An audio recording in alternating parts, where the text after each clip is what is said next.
Welcome back to Adulthood, friends. This is the discussion-based podcast where two former childhood acquaintances, now friends, discuss the things that Grant? Cosmologically. Cosmologically. The things that cosmologically matter. Cosmologically, that's your adverb of the week. And I'm Aya. I'm Josh. And I'm Grant. Perfect. And today we have a very special episode with Grant Vezina. So this is episode 54, Astronomy versus Astrology. So we're going to talk about some of the differences. So what are the definitions and differences of astrology and astronomy? What is the scientific basis of each or lack thereof? And what are the impacts of astrology and astronomy on society and on the individual? Did I miss anything? Everything else that we're going to talk about that wasn't in there. Everything else. I missed all of that. Okay. We should get into this. Let's just get into it. Let's do it. Let's get into it.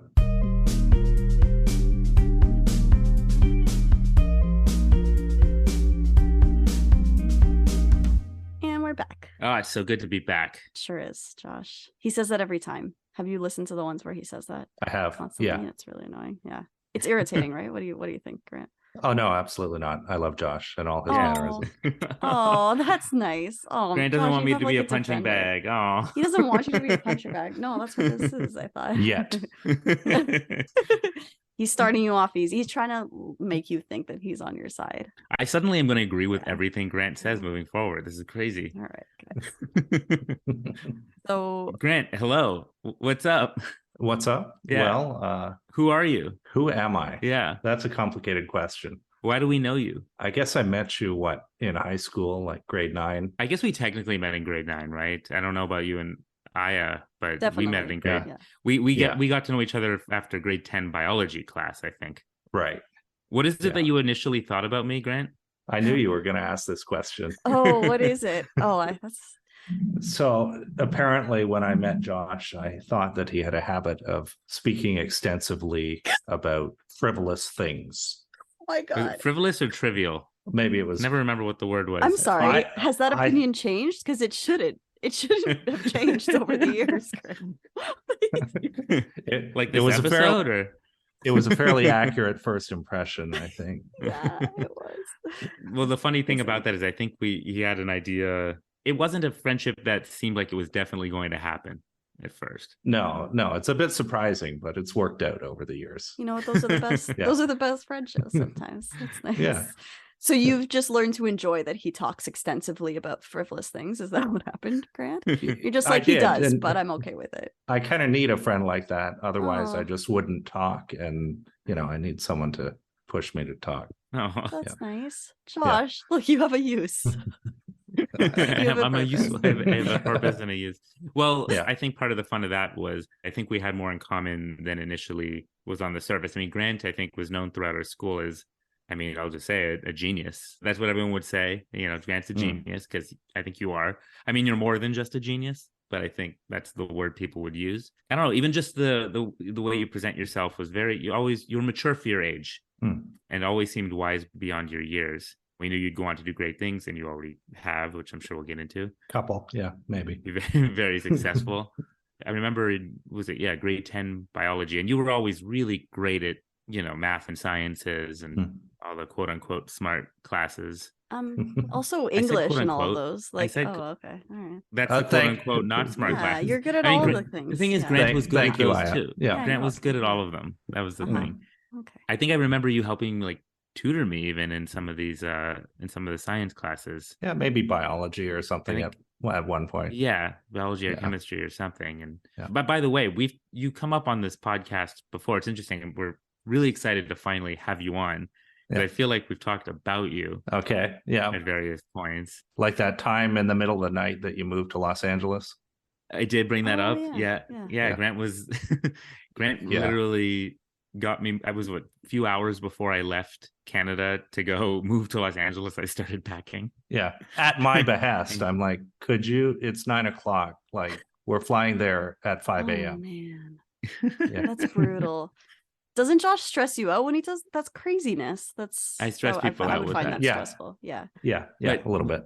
Well, Grant helped me move, and he also flew down with me and spent the first week with me, which really helped the move here be it really eased my transition. Yeah. Like I was really, there was a lot of sadness when you left after that week, because then it finally hit me, that was. You're in a different country. You're on a different coast. And yeah. And you're all alone. But you really helped ease that transition. I mean, you were there, and I think I brought it up before, but you helped build my computer, which only was useful for everything in my life. Yeah. You went with me to when I got my first camera to shoot my first films, and you were my cinematographer for my first films. There's nothing you can't do, really. Yeah. And I remember us becoming friends kind of.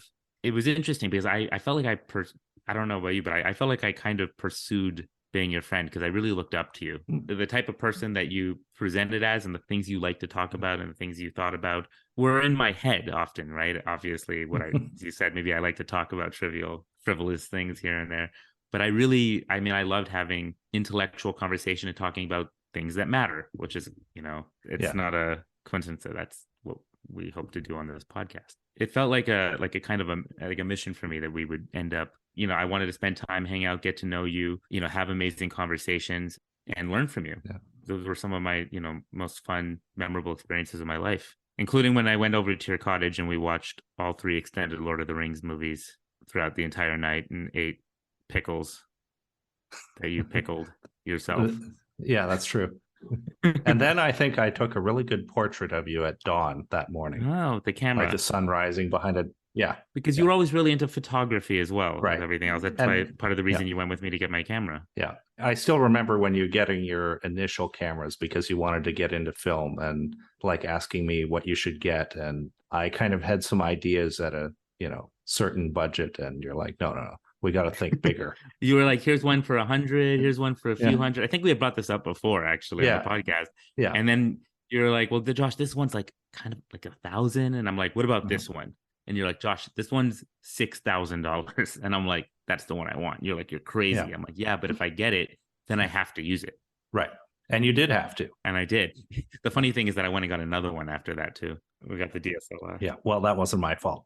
No. We used both of them. Yeah. For different things. Yeah.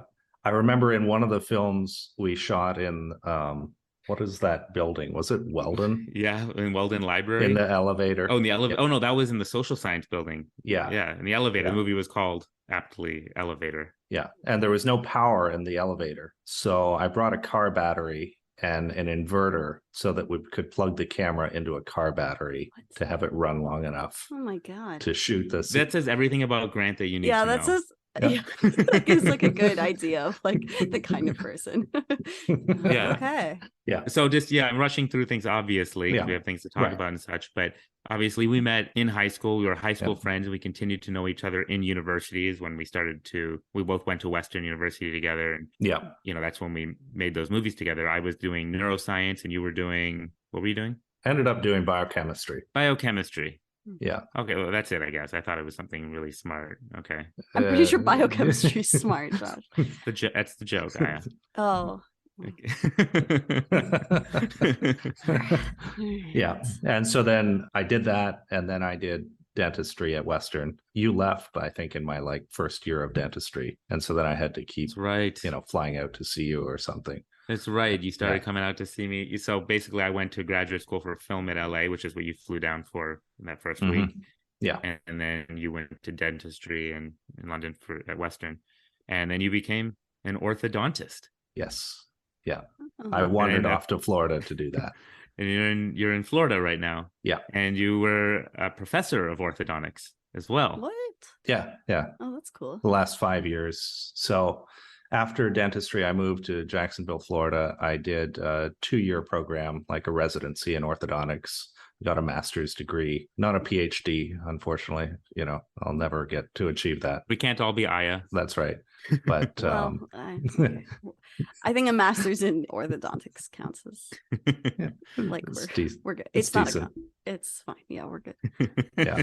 So anyway, when I graduated, they're like, could you not leave and that's nice. Apply for this position? So then I became a assistant professor of orthodontics. That was for about 2.5 years. Then I became the clinic director of what's a fairly large orthodontic program. And I just left that so that I can end up working with my wife, who is also an orthodontist. From which we can infer you also got married. Oh, yeah. Oh, Yeah. Yeah. Yeah. Maybe 2.5 years ago. But I met my wife in residency in Florida, and she's wonderful. Congratulations. I met her too. She's wonderful. She's really great. Thank you. Yeah. Nice. She speaks 4 languages. Oh. I only speak 1, but I try, like Josh, to hang around people that maybe better me in some way. Oh, that's nice. She's also an orthodontist. Yes. Yeah. Very cool. Very cool. So moving back a second, we know each other, but you also know each other, right? Because you guys didn't you have a similar friend group? Yeah. So I'm pretty sure I feel like I remember Grant from like the first day of grade 9. If I'm being correct me if I'm wrong, but so I'm pretty sure. Yeah. So it was like we had enriched English class. Oh, yes. And I don't think I belonged there, but I was there for whatever reason. Because you're also a genius. No, that's not. Okay. When it comes to English, especially. Well, I was definitely the dumbest person in that class, like by far. I was in that class like, this is not good. Humble. Says the PhD in the subject. Exactly. Well, aren't you a PhD in Hispanic studies? Yeah, Hispanic studies. There is literature in there though, so okay, if you want to say that, yeah, there's language stuff in there. Yeah. It's language and it's literature though, so I see what you're saying. Yes, but there were like really smart, annoying people in there. No, not annoying, but like they were annoyingly smart people. Fair. That's what I mean. Like David Wang was like some chess champion, and I don't know. Anyways, so first day of grade 9, and the teacher's reading out like the attendance list, and he's like, so and so, and they're like, here, so and so here. And then they said Grant's name, and Grant was like, since this is a gifted class, shouldn't we say present? And I was like, oh man, who is this guy? I don't know. I think it was a joke. I don't like to hear about my grade 9 self. Oh my God, I'm sorry. No, it was funny. It was funny. I think we laughed. Okay, good. Yeah, I think it was a funny joke, but I was like, I don't know if he was serious or not. It's a good joke though. Like, I think I was attempting a joke. Maybe. Okay. Yeah. All right. Well, it's a good one. Yeah. So that was my idea. I was like, that was my idea of you. The thing I remember is everybody respected Grant. Yeah. I also remember. Yeah. We respected you. Okay. I also remember. I'm just gonna throw more annoying things out here, but like, okay, I thought that I was really clever because I had written like. So in my journal, whatever, I was worried about my older brother reading it. So I had written out different symbols for each letter. And I was like, look, Grant, I made a language. And you were like, that's not a language. It's a code. I was like, oh, you're like, languages have grammar, you idiot. No, you didn't say that. You were just like, languages have grammar. This just has like a 1-to-1. It's a code. I was like, okay. So, I mean, you were nice about it, but I was also just like, womp womp. Like, I thought I was going to be impressive. Like, look, I'm smart too. And you were like, that's a code. It's a very nice code. Yeah. But it's a code. Anyways, but yes. Yeah. I made some of those myself, but I kept them secret. Yes. Yeah. Codes or languages? Well, not languages. It was like my own alphabets to write stuff in. Yeah. Yeah, exactly. Oh, okay. You didn't tell me that at the time. You were just like, that's a code. Bye, weirdo. No. You guys are talking about this like this is just like a normal thing everybody does. This is crazy. Yeah. Is it crazy to write a No, it's you normal. Guys just came up with your own alphabets on the side just for fun? You just make a symbol for each letter and then you write it often enough that you get used to it. Right. And mine was written from right to left. Oh, like Hebrew. Oh. Yeah. And Arabic. Yeah, I didn't do that. Mine was left to right like a commoner. Like a fool. Hey, did you know that Greek used to be written in both directions until they finally What?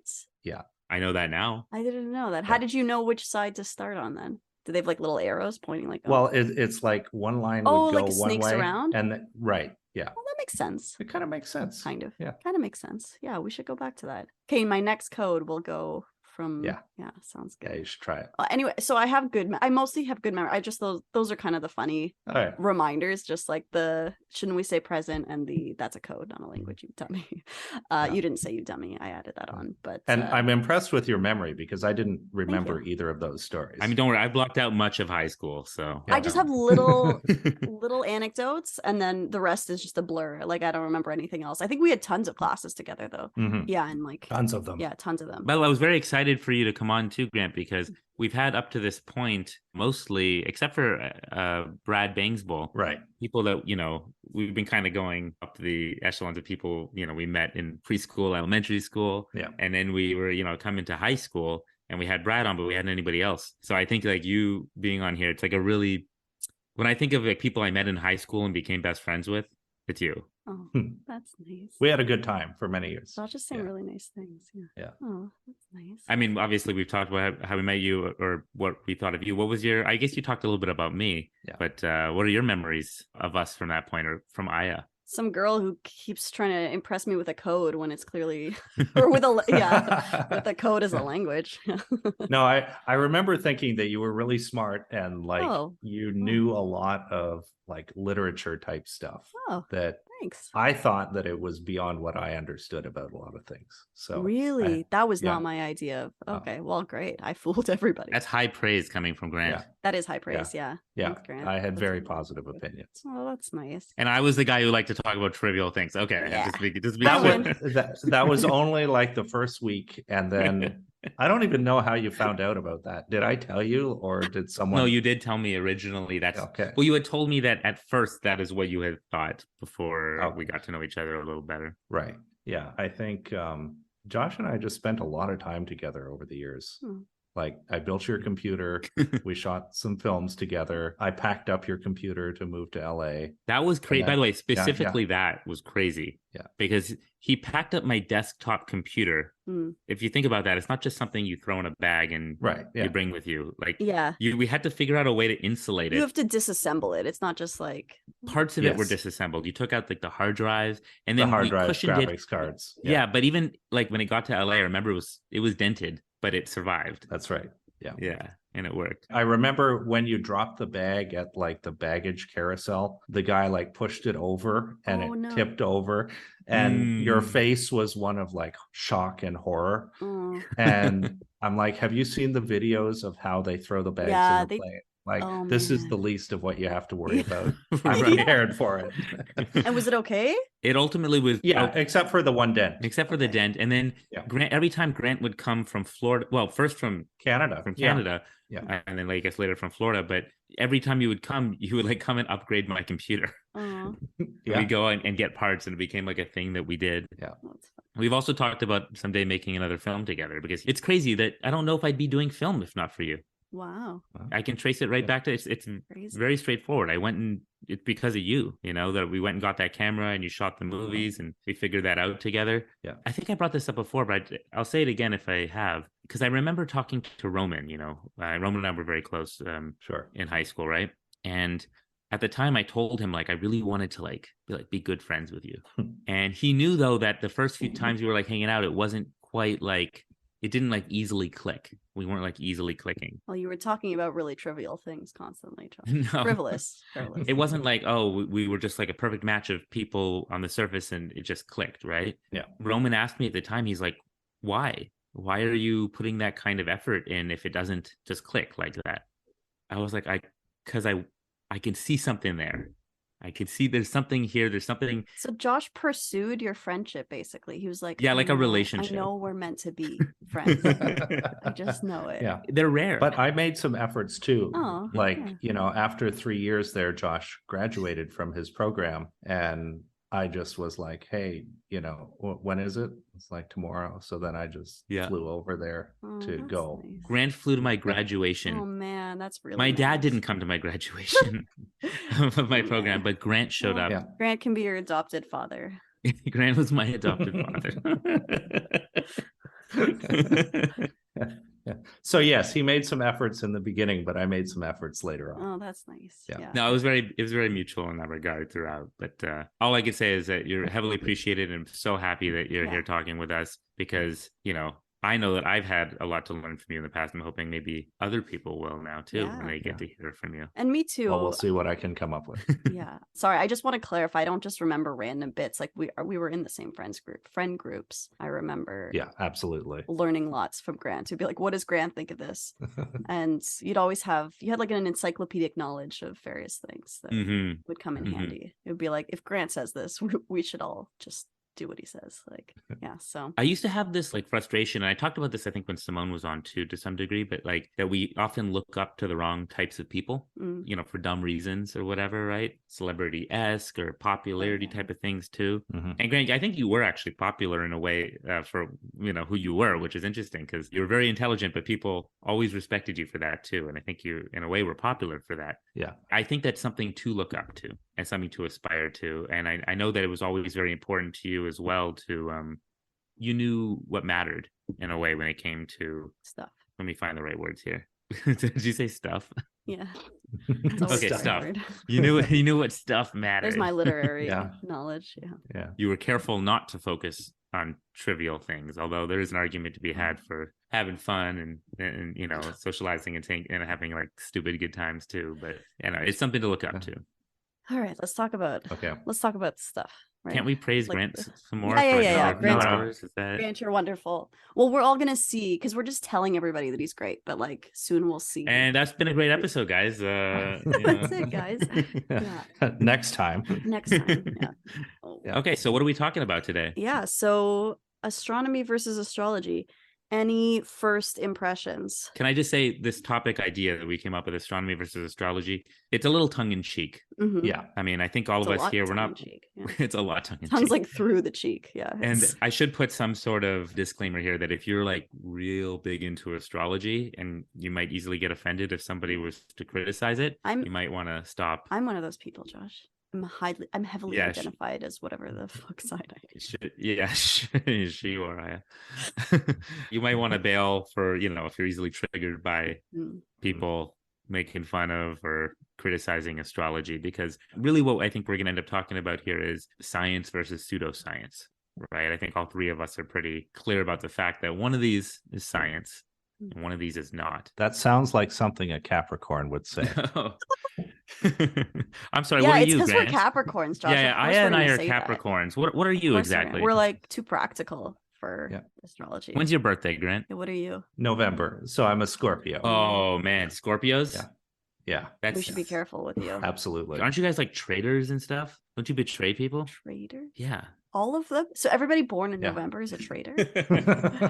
Craziness. 2. I recently saw this comedy, this stand-up comedian. I don't know if I think I might have sent it to you. You definitely sent it to me. Yeah. It was this guy who was like, anybody here big into astrology? And you just heard a bunch of like, woo, yeah. And he's like, oh yeah? Guess what I am? Guess what sign I am? And someone calls out a sign and he's like, no, you have 11 more guesses. Then, they didn't say. So he's like, I'm a Scorpio. And then you hear somebody in the audience go, I knew it. And he's like, yeah, it makes a lot of sense after I say it. He's like, you know what the best part is? I'm not a Scorpio. Because I'm a Virgo. And then somebody else is like, no, I knew it. He's like, oh my God, they never learn. Like, I'm not a Virgo either. And I think that comedy sketch kind of like, that's it in a nutshell for me. Let's dive into it a little bit more. Let's touch on maybe astrology first. Sure. And then we can get into the more scientific stuff. Because the weird thing is these are totally separate concepts, right? For the most part. But people, strangely enough, do get them confused or even conflate them. All the time. Well, they both have star things. Yeah. Astro. They're both related to stars. Yeah, the astro part means star. Right? Look at that. This is why I'm learning Grant is from here. Grant already. Yeah. I didn't even think about that, but that's true. Astro means stars. Yeah, of course. One of the favorite things that I learned in English at Western was this thing called the Etymology Online Dictionary. And it has like amazing etymological definitions of words. Oh, cool. It's worth checking out. Interesting. Yeah, I could look them up. I'll forget them instantly, but yeah, I would look them up probably. That would be good. So they have that in common. They have to do with stars. But other than that, is there anything else that they have in common? I think their origins. Oh, yeah? Yeah. Like it's really only in the 1800s that they started getting separated. As people started to apply the scientific method and say that, well, you can't really use the positions of the planets when somebody's born to predict aspects of their lives. And that's what astrology is. Essentially, yeah. Positions of the planets, or when specifically your sign is supposed to refer to what constellation the sun was in when you're born. Oh, I didn't know that. Yeah. And the weird thing is that it's not even correct. Oh. I was going to be like, that's kind of cool. Maybe there is something to that, but no. Oh, okay. Yeah. There's this thing where the Earth spins on its axis, but then the axis things move. Also precesses. It wobbles like a top. And so the signs are what they would have been 2,000 years ago. Oh, so they're different now. Yeah. So people aren't even what they think that they are. Exactly. Like you have to account for that precession if you really wanted to be accurate about it. But it doesn't have any meaning anyway, so why bother? Why be accurate about something that's arbitrary anyways? Right. Wait a second. So let's try to take this, as scientists right now. And, let's say we want to see something in this in the first place, right? We're applying the scientific method to it. I pulled it up here, the different types of signs that there are, right? You can be an Aries or a Taurus or a Gemini. You and I are Capricorns, right? Grant's a Scorpio, according to this thing. Where did these specific ones come from, and why are they what they are? Like a Scorpio, it says, is intense, private, and has a magnetic oh shit, that is you, Grant. Oh, the dog? Oh. Yeah. Can I? No, I was saying you're a Scorpio. Oh. Oh, wait, you have a dog. Can you hear my dog in the background? You have a dog? Yeah. Bring your dog in. What are you doing? Yeah, I'll get him. Poor puppy. He's howling a my lot. cat's here. It's Riley, right? All right. They're part of the podcast. It's fine. Yeah. All right. 1 second. Bring the puppy in. Yeah. Right, Kitty? Are you part of the podcast? This dog is very cute. Grant thinks I'm smart. It's good that some people do. I know, right? It's terrible. It helps. Oh, oh my God! Look at his floppy ears. He's so cute. He's extremely cute. Oh my God. He doesn't want to be here or whatever. Oh, he doesn't. Okay, I don't want to put him through anything. Hi, puppy. Hello. You have a very cute little face. Oh my God. Oh my gosh. What type is he?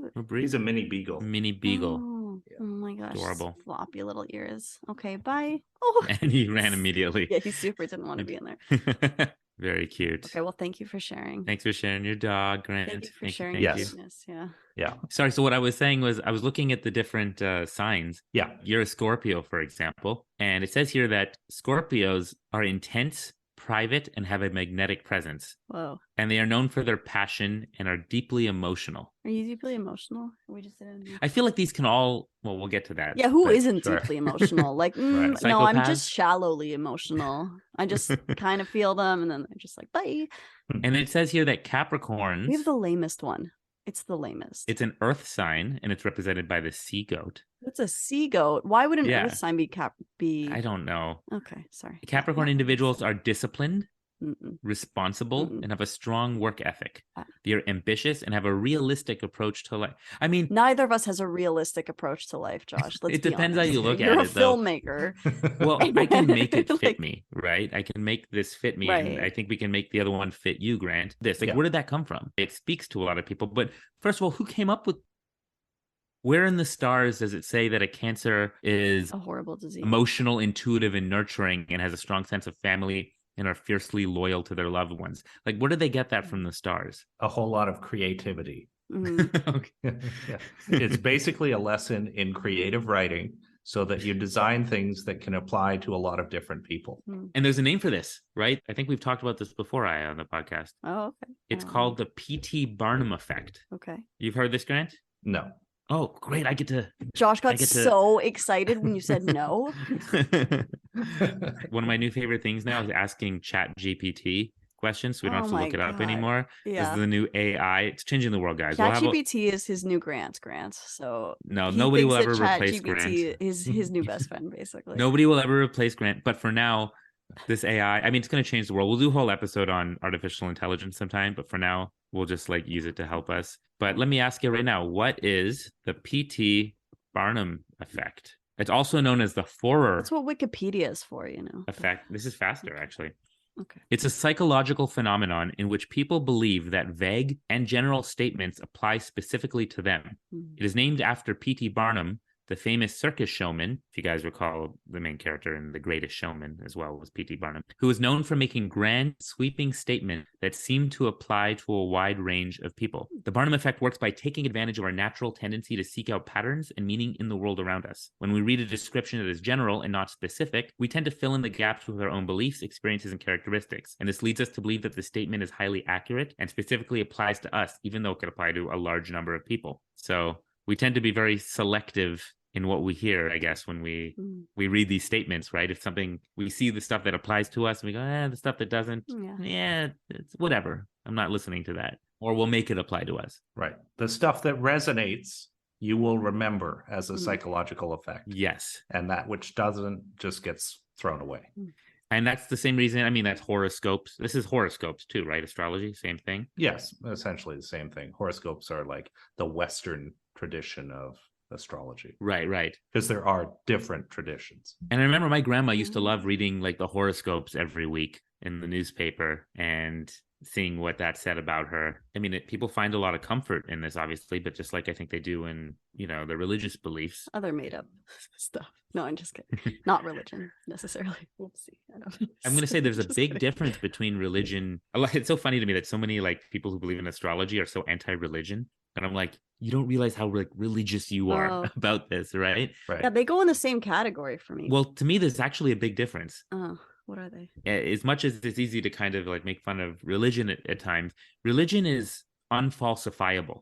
Or at least, the existence of God and things like that, right? Yeah. We can't prove that God exists or doesn't exist, but we can prove that astrology is wrong. Exactly. Right? Yeah, that's what happened. It makes testable predictions that you can do studies and papers on. And they did stuff like this in the 1800s. Yeah. And that's why it fell out of favor. It was once a scholarly discipline. And the testing of the predictions it made showed that they were false. So then that created astronomy as a scholarly discipline. And astrology became something for, a throwaway newspaper. Well, it's had a big comeback, I think. Astrology, though. Yeah. Because especially over here in Los Angeles, I'll tell you, I know a lot of people who are really, really interested. Sometimes I'll make fun of it as a joke and they're like, you don't believe it? Right. And they think I'm the crazy one, And then you tell them you're a Capricorn and they're like, oh, that's why. Yeah, it's actually exactly what one of my friends said to me. He's like, well, a Capricorn would think that. It's okay. It's a very Capricorn thing of you to say. And they strongly believe it because it helps guide their life. It brings comfort, I guess. But again, I think it's provably wrong, right? Like, what is for those who don't know, I think we've talked about this before, Grant, but what is the scientific method? So I'm not sure that I can really answer that articulately. You can ask ChatGPT if you want. Should I ask ChatGPT? I think we just can probably not put Grant on the just spot in a general. Give us a general definition. Sorry, a general please. phrasing of it. Yeah, the idea of it. So the general idea is that you make a prediction or a hypothesis, and then you perform an experiment to see if the hypothesis is true or not. So you either accept or reject your hypothesis. Then you have to do it and record it in a reproducible way so that other people can then attempt to reproduce your findings. And then the more they repeat it, are reproducible, then it's generally accepted as fact. And I kind of want to mention one specific case that's sort of related here. When Einstein was essentially theorizing about how gravity worked, he made a prediction that, gravity is a bending of space-time. So he said, if you take a picture during a solar eclipse of the stars behind the sun, they're not going to be in the same position as when you take a picture of that same area of the sky when the sun is not there, because the sun has bent that light like a lens. And people said, well, that's ridiculous. Like, gravity doesn't bend light. It's not a lens. Well, you can test it. You can test it. So in 1919, I think that's the year, I could be wrong.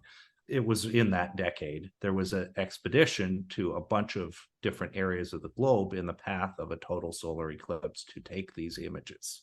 What did they find? Well, the stars did in fact move by the exact amount predicted by his equations for the mass of the sun. And so there you have a testable prediction based on what was a radical new theory. That prediction was, examined. The experiment was done, and then you can essentially say, okay, well, there's evidence for this theory. Yeah.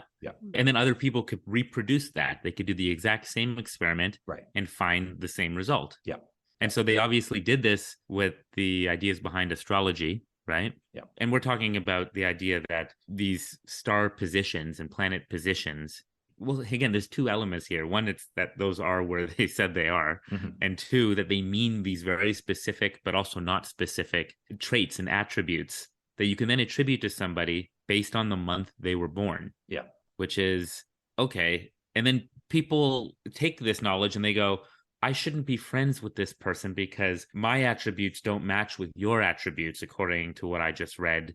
And I can now feel that because it says it, so I feel it. I now make decisions based on this idea that I am who I am because of these alleged star positions. It's kind of insane, right? Yeah. And some people will use it for like romantic relationships and all sorts of crazy stuff that, why would you base something so important to your life on? I would go on dates and it would end dates like immediately. For me, I would, as soon as I found out. Maybe they just told you that's why, Josh. They're like, oh, you're a Capricorn. Yeah, I'm gonna go. But actually, no, there were people when I found out somebody was into astrology. yeah. I mean, it wouldn't end it immediately. Oh, it ended dates from your perspective. I thought like Yeah. you told someone you're a Capricorn. They're like, I'm out of here. And I was like, well, that seems convenient. I mean, there were times once I argued with them, I knew it wouldn't work out. Right. But there were other times where it's like, at the very least, I knew there wasn't going to be a relationship after this, Right. I couldn't in good conscience, like, I don't know, there's just something to me about having that understanding and critical thinking to know. You just don't want to date a dummy. No, just, it seems so obvious to me that if it's provably incorrect, that you wouldn't continue to think it's true. But there's lots and lots and lots of people. So if you met like an otherwise perfect person and she was like, oh yeah, I totally believe in this stuff, you'd be like, but otherwise is like into fact. What do you mean by otherwise though? Because like, yeah, I don't to know. believe in this, you actually have to then be open in general to not having that kind of critical mind that believes in science. Yeah. Right? I know that people make kind of exceptions for themselves, especially religiously. But again, like we were saying, when it's unfalsifiable, there's like a loophole there. Like you can kind of be like, well, you can't prove it's not. Like we don't know. So you can use we don't know to fill in with faith. Right. Okay. But there's no faith here. You could do an experiment and be like, okay, here's a bunch of people that are technically Virgos. And it says here that a Virgo is an earth sign represented by the maiden. And these individuals are analytical, practical, and hardworking. And they have a keen eye for detail and are known for their perfectionism. Okay. Virgos are perfectionistic. So then we could do a scientific study and see if Virgos are more perfectionistic than everybody else. Right. They've probably done this. I'm sure they've done this, right? And I'm sure it's turned out they're not any more perfectionistic than anybody else. That should end it, right? That should be like, oh, okay, I guess it's not what I thought it was. But then people's minds, they find a way to still make it work or say, well, there's other ways of being perfectionistic and there's emotional perfectionism and then there's, I don't know, they'll always find a way to make it fit, like fitting a square peg into a round hole. Does it sound like a rant? It sounded like I was ranting. I don't know. No, you're right. I think I don't disagree with you. Oh, okay. Good to know. Because I know you were saying at the beginning of this podcast that you were really big into stuff, Aya. So. Well, I think you've convinced me. Otherwise, you've convinced okay. me that it's a foolhardy non-science, pseudoscience. I'm kind of triggered by it because I have good friends who they're just driven by it. Yeah, I don't know anyone who's like super into it. I don't think. I don't feel like it's that big in Florida either. Yeah. No? Like certain areas, like you're saying, LA, there's a little more it's interest. Like a thing. Yeah. Like West Coast. Why is that? Yeah. More hippie-ish, I guess. I don't know. It's like a laid-back kind of belief system. But I think it's kind of ironic because you can't see any stars from LA practically. There's so much light pollution. And I think this is part of why there was so much interest and like why this originated in ancient times is there was no artificial lighting.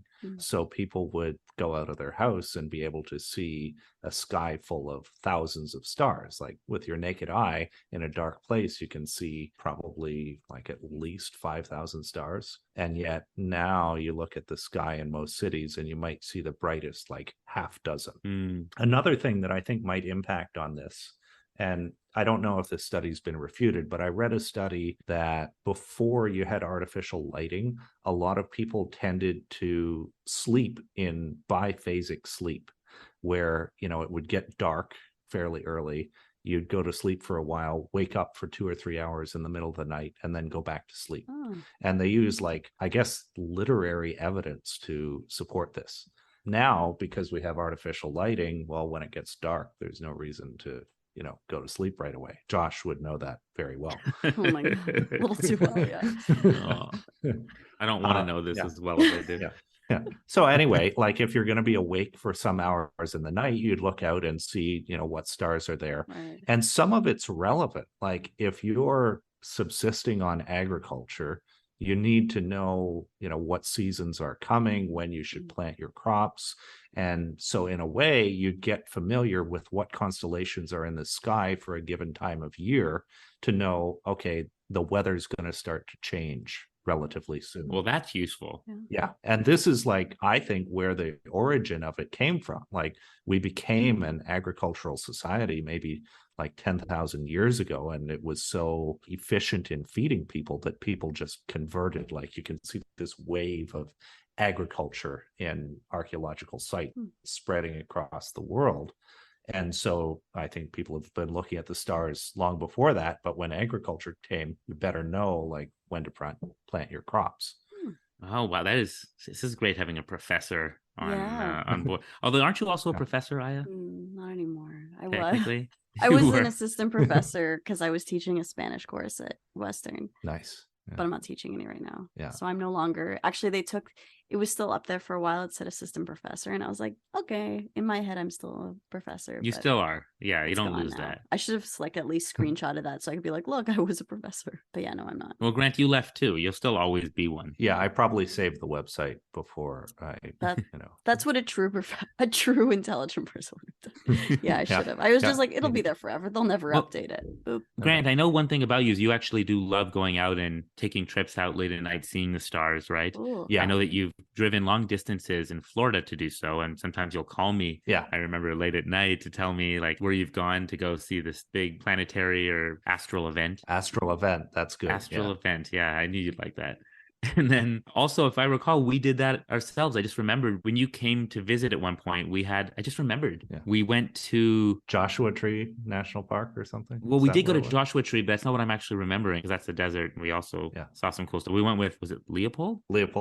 Yeah. Leopold, yeah. Hopefully we'll have him on sometime too. And you saved our lives with your reaction time on the way back. Oh, yeah. We almost, because of we had the road cut off. Oh. There was construction equipment on the fast lane of this interstate, and there's a car ahead of us, and all of a sudden that car swerves, and there's like no cones to mark this thing in the middle of the night. Oh, that's crazy. It was like a, backhoe or something. And so Josh like swerved to avoid this thing. It was scary, but also I didn't get a chance to look in the blind spot. So if there was anyone there, that could have been bad. Right. Yeah. I remember that now. But that's interesting. You remember that. Thanks for that, by the way. Yeah. I'm glad I could save. I mean, if I did hit something, then it would have been the opposite. I would have taken all of your lives. Right. But there'd be no podcast. So yeah, exactly.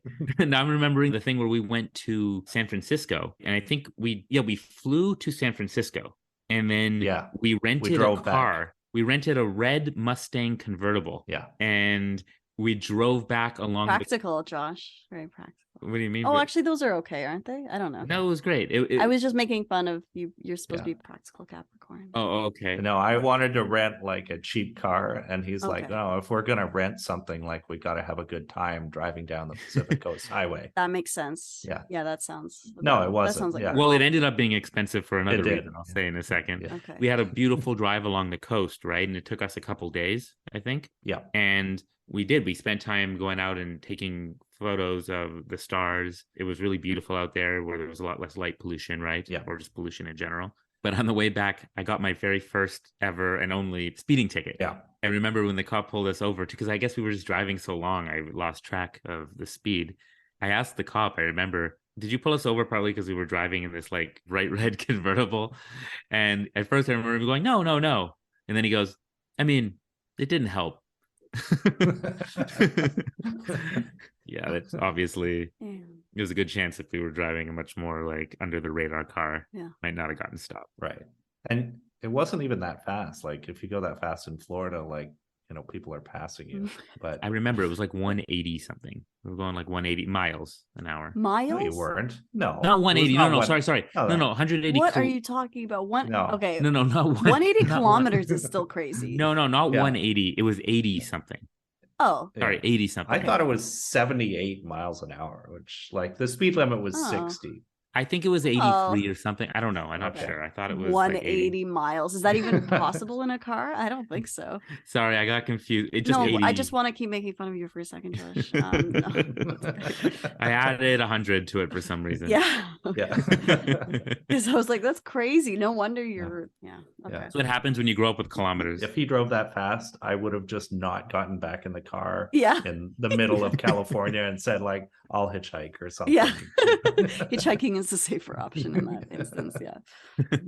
Yeah. So I just remember that, Grant, you love to go see these astral events because Yeah. you're big. I remember you took astronomy, right? This is probably a good segue into astronomy, but you took astronomy Yeah. in university too, right? I did actually. It was at Western, but it was while we were in high school. There was some program that you could take a Really? first year course. So I was in grade 12, and then Oh, I think one of our other classmates and I took that course. you continued it though, right? Into when we were all kind of in university? I think I took maybe one or two more courses. Like that was an introduction to astronomy, and then there was another general astronomy course, maybe a second year one, and then a planetary science course. And I find planetary science really interesting, like plate tectonics and stuff like that. So can you define some of this for us? So in relation to astrology, how would you define astronomy? So astronomy is monitoring the sky. It can be the stars, planets, the sun, space, moons, anything in space that you're looking out at the sky, and you're measuring it in a scientific way. And you might make predictions based off of that, like, two stars are orbiting each other and they're going to block each other out at a certain point because of your observations. But your predictions are more of a, scientific in basis than the specific of someone's life with us. Right. Not like you're going to meet a new friend tomorrow because that star moved a little to the left. Right.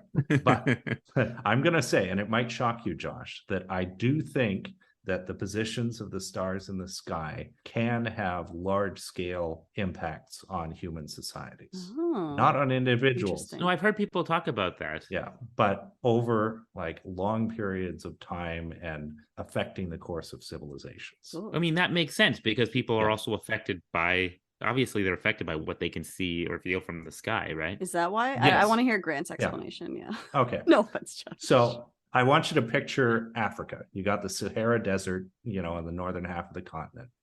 Egypt is on the east side of the Sahara Desert. You got the Nile going through the desert. That gives a little area of greenery where a civilization could develop. But the rest of it, what do we learn in school? It's a giant desert. There's a bunch of sand dunes. Some people live along the Mediterranean coast and maybe along the Atlantic coast, but not very many. And it's very uninhabitable in the interior. Does that sound accurate of what we learned? It sounds accurate. I mean, I haven't been there. Okay. Now, I'll ask you both. How long do you think it's been a desert? Oh. The Sahara? Not forever. Not forever. Yeah. Let's guess. Just a random guess. 20,000 years. I don't want to, if I guess, I'm going to be wrong. There's too many numbers. Okay. 20,000 years is not a bad guess. Thank you. Josh? Well, if that's not a bad guess, then I guess 50,000 years. All right. So what if I told you it was under 10 and maybe as little as 5? Okay. But it's in the thousands and not like So millions of billions. Okay. Yeah. But we're starting to get into the time scale of human civilizations here. Okay. So one big discovery, people were searching, I think, for oil and gas. Of course, that's why people look under the ocean. And they use side-scan sonar to scan the seafloor. It's hard to get high-resolution imagery of the seafloor because there's a bunch of water in the way. And off of the western coast of Africa, in a place called the Gulf of Arguin, they found a giant underwater canyon with this side-scan sonar. This was in 2003. And they're like, usually canyons like that occur with very large river systems. So the Nile, the Ganges, the Mississippi, the Amazon, like they carve out into the continental shelf under the ocean these canyons because the silt-laden water flows down the continental shelf and kind of carves it out. So they're like, wow, this is a big canyon for a desert. It's kind of a hard area to do science, but later there was a satellite that I think used some kind of radar to penetrate the sand dunes, and it mapped out river valleys. And in 2015, there's a paper published mapping out what they called the Tamanrasset River that originates near this town of Tamanrasset in the Sahara, flows kind of northward under the south of the Atlas Mountains and then south, and it exits at this Gulf of Arguin. And the Gulf of Arguin is kind of like a crescent shape between two capes, like there's Cape Tamiris and Cape Blanc on either side. And so this was an ancient river delta with a water flow similar to the Ganges in India. So the Ganges is a watershed that supports a huge number of people. And so this was a lot of water flow. And the reason there was a bunch of water there some thousands of years ago and they're not now is that precession of the equinoxes that we talked about with the astrological signs. So the astrological signs being what they were 2,000 years ago, but not today, that's because the Earth's axis has changed. And it changes the amount of sunlight that the northern hemisphere receives. The literal physical change based on the stars moving. Yeah. And the stars being like, the sun is a star. The sun is a star. And so, it's not directly the positions of the stars that are having the effect. It's the amount of sunlight that is received.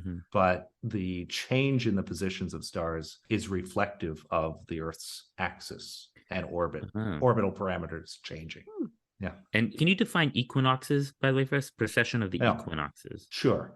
So an equinox is when the sun is directly over the Earth's equator. Okay. So it occurs in March and in September. A lot of religions have stuff that happens around the equinox, within a month or two on either side, because when it's the vernal equinox, the spring equinox in the northern hemisphere, the sun is getting higher in the sky and bringing spring. And so it's a time of renewal. So Easter, Passover, and a bunch of stuff occur around that time. You also get sort of the opposite of an equinox is a solstice, where the sun reaches as far north or south of the equator where it's directly overhead. The winter solstice. Yeah. Right. December 21st for the Christmas. Northern Hemisphere. Yeah. Which probably had some, tradition origins in older pagan ceremonies of like Yule and stuff like that. Okay. Yeah. Okay. Gotcha. Wait, there's a September one too. Is that not so for the Jewish New Year? Is that a thing? You said there's something about September. Oh no. You'd have to fill me in on that. I'm I don't know. She's just wondering if it lined up with the Jewish New Year, which would be around September. Yeah, there's a New Year in September. Yeah. But I don't know. Although it's not always September either, is it? Because September-ish. The Jewish calendar is a lunar. Yeah. Follows the lunar calendar, right? Whereas solar for, I guess, the Christian one. Yeah. Okay. So what you're saying, I want to be clear here though too, because what you're saying is it sounds like you're giving a scientific basis for astrology, right? But you're not. You're talking about astronomy. No, I'm talking about astronomy. Yeah. But I'm kind of doing that for dramatic effect. Yeah. That it's easy to say the stars and their positions never matter. They matter for, They matter in very grand scales related to the Earth's climate. But those changes take thousands of years. Yeah. And they are testable and quantifiable. They just don't matter in a way that if you were born between January 20th and February 18th, then you're an Aquarius and you're innovative, eccentric, and have a strong humanitarian streak, and you value independence and often ahead of your time. Right. Like you got a picture on the kind of scales where these things matter. We are no bigger than ants as an individual. Like it's irrelevant. Yeah. So, but it affects the Earth, and that has... Yeah. Obviously, on that kind of scale, everything trickles down. Right. Yeah. Trickle down astronomics. Yes. So people definitely lived in the Sahara Desert when a greater amount of sunlight there created a monsoon that brought moisture from the Atlantic over the desert and, created a system of Great Lakes, massive river systems, and essentially a large area of savanna. There's cave paintings in caves in the middle of the Sahara of African wildlife that only exists 1,000 miles south today to, give you an idea that humans live there. And I think that they live there repeatedly. There's even a hypothesis called I think it's the Saharan pump hypothesis, where essentially hominids and eventually humans would come from, more southern areas of Africa into the Sahara during those periods where it was relatively wet and a nice climate to live. They migrate to the northern shore of Africa, and then weather patterns would change due to these orbital parameter changes on astronomical timescales, and the area would start to dry out, and they'd need somewhere to go. And the only place that you could go over land was across the Sinai Peninsula and into the Levant and spread out from there. So for hundreds of thousands and maybe even up to 1 million years, various generations of hominins have been essentially pumped out of Africa into Europe and into Asia. So you had like Homo erectus in China, like hundreds of thousands of years ago. Homo heidelbergensis reached Europe probably 650,000 years ago. They branched off into Neanderthals and another species called the Denisovans.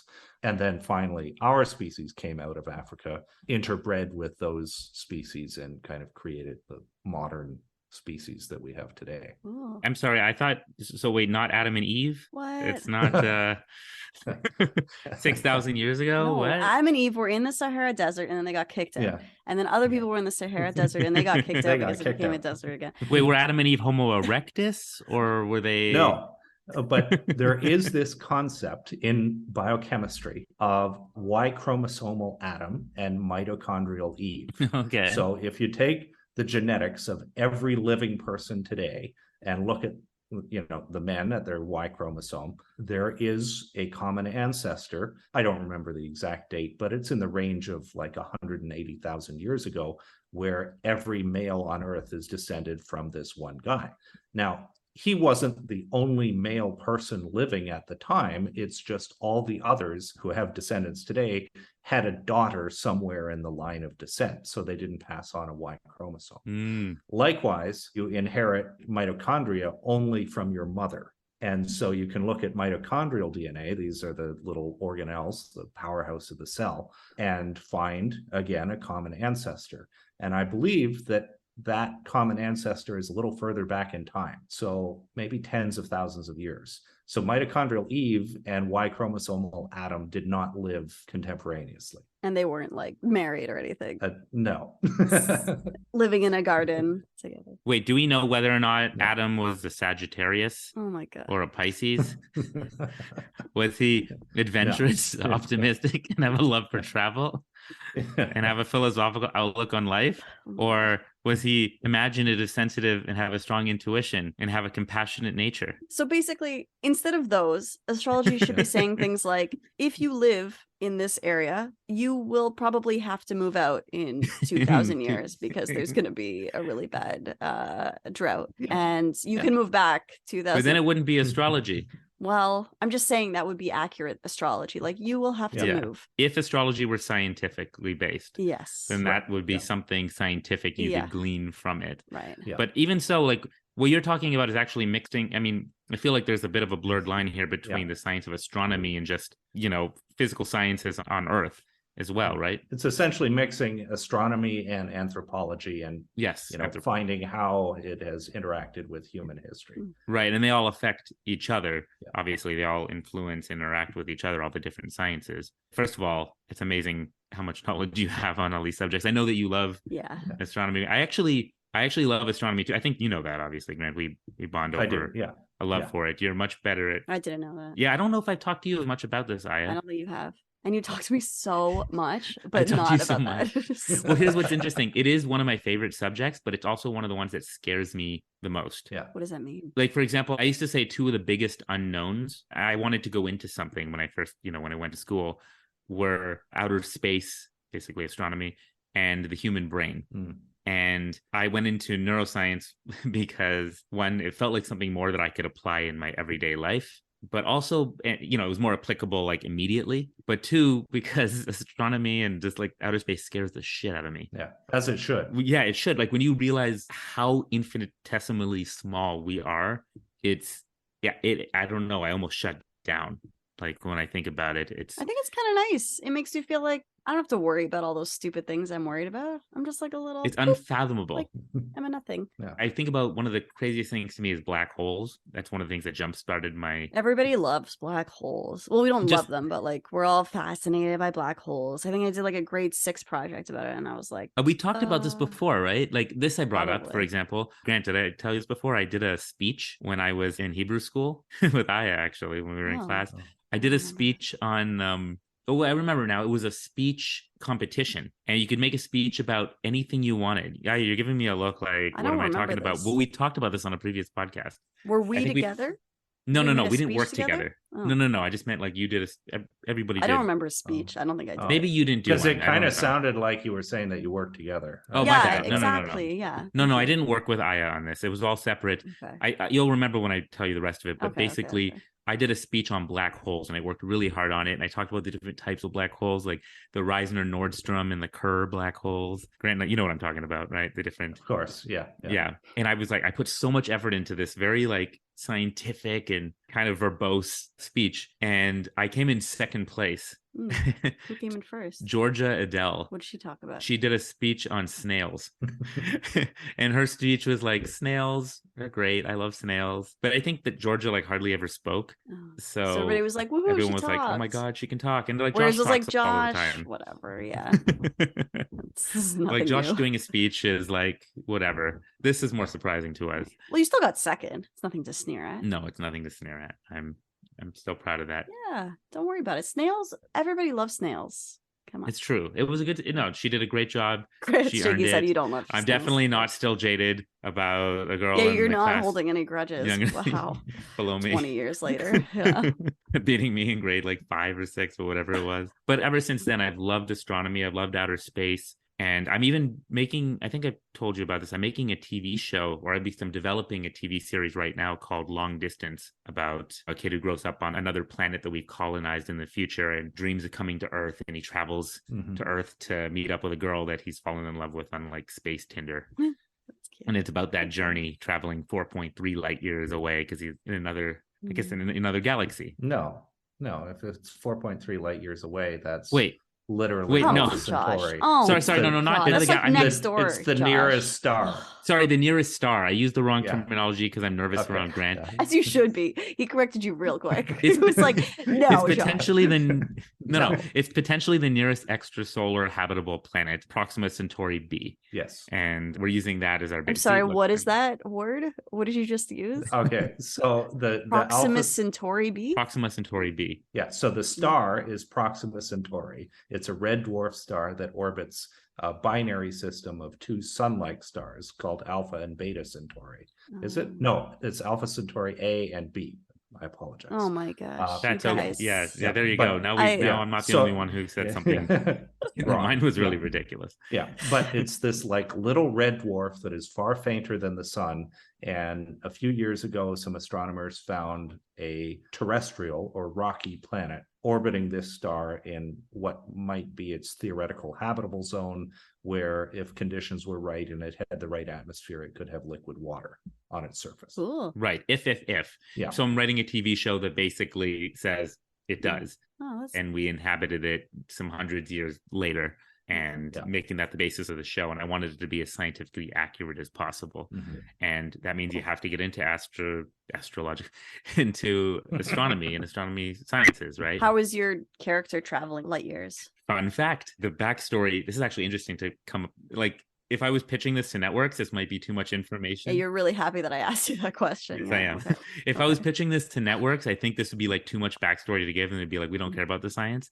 But this is stuff that we actually worked on to come up with, and it's because I do have a love for this, and I'm working with a friend who also has a love for it and is making sure it's as scientifically accurate as possible. But basically, we've said that, okay, sometime in the future, we were able to colonize this world because we sent a ship with some people 4.3 light years away to the planet. Now, 4.3 light years meaning it takes light 1 year, that's when we're talking about light years, right? So that's how far they have to travel. I know what light years are. Who are you? You're saying, I'm just explaining what How dare you saying. assume that Grant and I don't know what light years are? No, you guys know. But not our dumb Obviously. listeners. Is that what you're saying? Didn't Aya do a project on black holes too? I did. This was like grade 4, and I don't remember anything. Like, that's based on, remember our research used to be like, I found a book printed 10 years ago that has some basic stuff. It used to be whether Pluto was a planet or not. Pluto was definitely a planet at that point. It used to be. I think it should be 100% again. a planet. Come on. I don't care.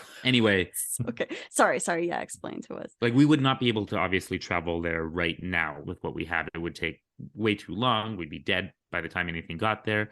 But because we can't travel the speed. If we could travel the speed of light, it would take us 4 and whatever years. Well, you don't actually have to travel. The whole thing is you don't have to travel the speed of light. No, but to if travel something that's 4.3 light years, you just have to get closer to the speed of light. Right. So I'd imagine that we come up with some sort of nuclear propulsion technology, which we're like already working on, enough to get maybe close to a percentage of that. And maybe it takes 50 years to send a ship there. So we managed to do that, and one guy survived the trip, and imagine that on the planet he found some sort of like resource that could easily be converted into antimatter, which could then potentially be an even greater power source. We can get even closer to the speed of light by fueling it with this antimatter fuel, basically.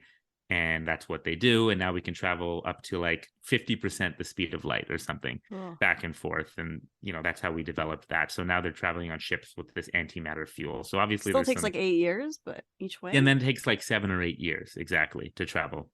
But then it becomes more reasonable once we understand how that could potentially work. And there's all kinds of theories on how we'd get to that point. Well, that's the fun of sci-fi and science fiction, is using a scientific basis for what the future could be. And remember all the things that Star Trek talked about in the past, which used to sound crazy.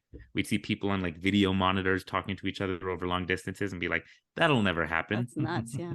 And now we're FaceTiming each other all the time. Here we are. Remember how flip phones were the representative of that? Things are changing, and they're changing fast. Yeah. Also, I remembered a random thing when Josh was talking. I was definitely listening, Josh, but this is completely unrelated. Yeah, sure. Grant, do you remember when one of our friends drew like different superhero versions of us? Yeah. And yours had something with like some did you not have antimatter or something like orbiting around your head? I remember you had, because we were all like, why is Grant's so much cooler than the rest of ours? It was amazing. And he was like, yeah, it was amazing. And he was like, Grant gave me very specific specifications for like what each thing would be. Whereas the rest of us were like, make me a superhero. And you were like, I would like an antimatter helmet with no, I don't remember what it was, but it was like, it was really cool. I don't know if you still have it somewhere, but that was a very cool little superhero guy that you had. I think I have it saved somewhere. Yeah. I would hope so. I think my brain was exposed, and like there was a glass helmet around it or something. Yes. That guy was a skilled artist. Yeah. Yours was way better than the rest of ours, though. We were like, what the hell, man? This is so much better. Yeah. I just had him. I remember that. That's how we know that astronomy is something that you can, that's what sci-fi is like based on. We can actually use that science and come up with, we can predict the future. That's what a good science does, right? You can use it to predict the future. Right. I don't think there's no like science-based shows that are using astrology. Right. There is an episode of the Orville. Did you ever see this, Grant? Did you watch the Orville? I've seen the show, but I don't remember an episode like that. So I don't know if I've seen them all. It was a Star Trek like episode where they came to a planet that everybody there used astrology as their belief system. And depending on the month you were born, they actually, like if you were born in one particular month, they put you in like a prison camp because they believe that that's what the stars say. Yeah. And they treated it like it was a science. And they think they solved that issue in that episode by creating a fake star in the sky so that it showed that it changed and everybody would be able to be released from the camp. Or they gave the appearance of a fake star. Aya's really enthusiastic about this right now. Sorry, I was very briefly searching for the like superhero thing. I was also listening. I could tell that. Did it look different? I was like, you can see her face. Sorry. No, it's really interesting. Sorry, Josh. I'm the worst. See, Grant, when you talk about things, you're like a professor. When I talk about things, I'm just like a giddy kind of like. No, it's great. That's the best professors talk like that. They're like really excited about what they're talking about, Josh. No, I'm sorry. I should have paid more attention. Can you repeat your entire story now? I'll pay better attention. Just kidding. Yeah. So how about it looks like this is going to be another one of our two-parters here because we have a lot more to say. We sure do. So what do you say let's pause? Yeah. What do you say, Grant, Aya? Let's take a week off. Yeah, quote unquote week off. Sounds good to me. Before the second part. Yeah, we'll end episode 54 here. Yeah. And pick it up next time. Sounds good. This has been another episode of Adulthood Friends. Thank you for listening, and please follow us on Facebook and on whatever listening platform you like to listen to. We're on Spotify, Apple Podcasts, Google Podcasts, Audible, Amazon Music, whatever other music plays. And, it's good to subscribe because then maybe you'll be like installing a bidet in your bathroom, for instance, and it'll malfunction And while it's malfunctioning, our podcast will automatically play in the background. Oh my and God. you'll listen to way more of it than you ever would have normally. This is so fun. You can explain this, Josh. Wait, I was saying this because I told her how my friend Jacob, who I think we'll have on shortly to talk about a totally different topic, I think gun violence. He just told me that he was installing a bidet in his bathroom, and while he was doing, did I tell you? I told you this. Yeah, okay. his bidet was like, I don't know, there was like a problem, and it's like squirting water in his face and like flooding the area, and he's like trying to fix it. Meanwhile, our podcast came on, I think, the episode on stability, and he couldn't, ironically, on stability. And he couldn't like get a hand free to turn it off. So he's hearing us like speak very calmly and like, hey, how was your week? Or 6 months? You know, how's it been? And he had to listen to like a good chunk of the episode. He was he's like forced to listen to us. Isn't that sad? That poor man. He's just like, oh my God, what are they talking about? And then we're just like, what are you drinking? Oh, it's diet soda. That's so bad for you. He said it was pretty good. Yeah. Did he? He was very calm. Very Even calming. though he was being sprayed in the face with water, toilet water. He just thought it was hilarious, the contrast of how calming right. our voices were in relation to him. That is like a comedy sketch, like just that is being stuck listening to something. He FaceTimed me after, and he had his glasses were like covered in drops. He didn't wipe them off before he talked to you. Maybe he tried. I don't know. He obviously didn't try. Yeah. No, he wanted me to see what it did. He didn't try it. Like that's, you either wipe them off or you don't. It's not just I don't know. Like, I don't have. Where are those glasses? Whoops! I accidentally wiped mine. I don't have glasses like you guys have had, so I don't know. Yeah. I don't know. You don't understand the mechanism of wiping. I don't understand glasses. Anyways. Oh man. So this is the end of part 1. Please stick around for part 2, where we continue talking to Grant Vezina, our resident genius here. Well, he's not resident. He's not here, but he's a resident of North America. He's a resident of on the internet. Yes, he's resident on my screen right now. So yes, and listen to us talk about astronomy versus astrology further into the universe. Yeah. How do we usually end this thing? I think somebody's talking and you just cut the music off at some point. And the music just kind of... Or the music cuts us off, yeah. Yeah. Yes, Josh doesn't do it. It just happens. Just happens. It's magical. Grant, you can talk too. You can say nothing. Or just like talk about something really interesting or not interesting. So the oldest seafloor on Earth is actually located under the Mediterranean Sea. It was thought to be in the Pacific Ocean, east of the Marianas Trench. And that's about 190 million years old. But recently they found 340 million year old seafloor. Oh, did they? At the bottom of the Eastern Mediterranean. I feel like Josh is not going to cut you off because that was like too interesting. A little tidbit, yeah. You have to say something dumber. I'll start talking about trivial things. Tell us about Stargate, Josh. Well, no, actually, Stargate is great. Okay, first of all.